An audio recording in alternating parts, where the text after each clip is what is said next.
jaaladha Allah siin jaaladha Allah siin jaaladha Allah jaalaltii te Allahu qalbii tiyya seentee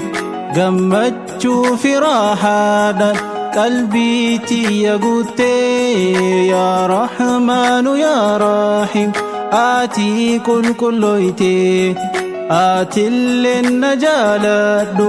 yaa Rabbii ol taatee yaa Mawlaana hedduu si jaalannaa yaa Rabbaana siin gargaarsifannaa suuma qabna nuusuma irkannaa Rahmanni kee bal'aa akka galaanaa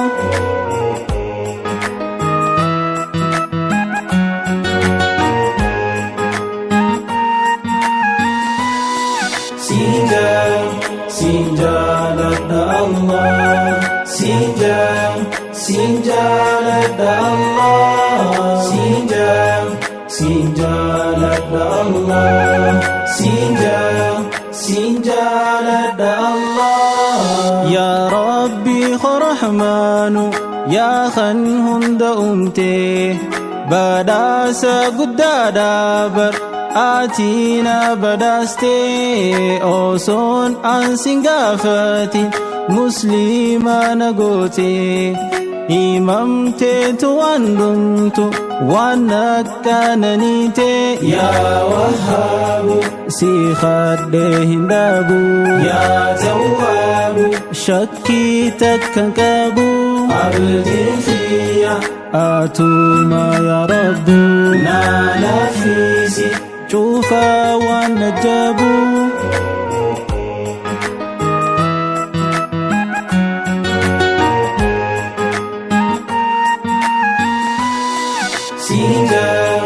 siin jaaladha Allah siin jaaladha Allah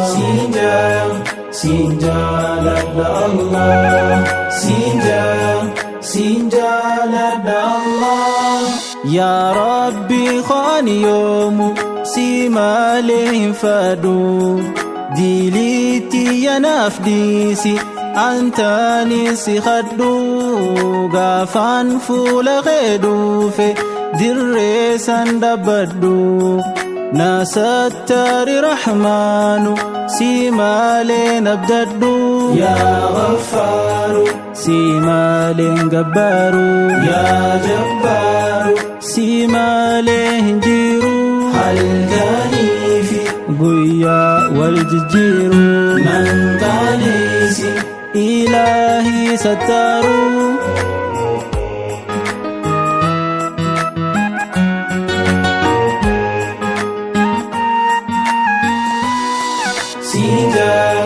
siin jaaladha Allah siin jaaladha Allah siin jaaladha Allah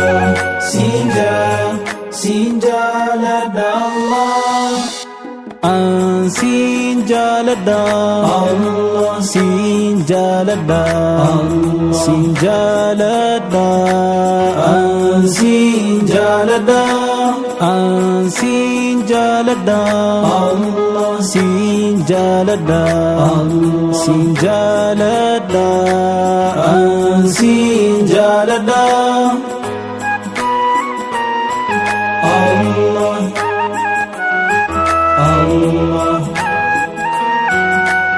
Allah siin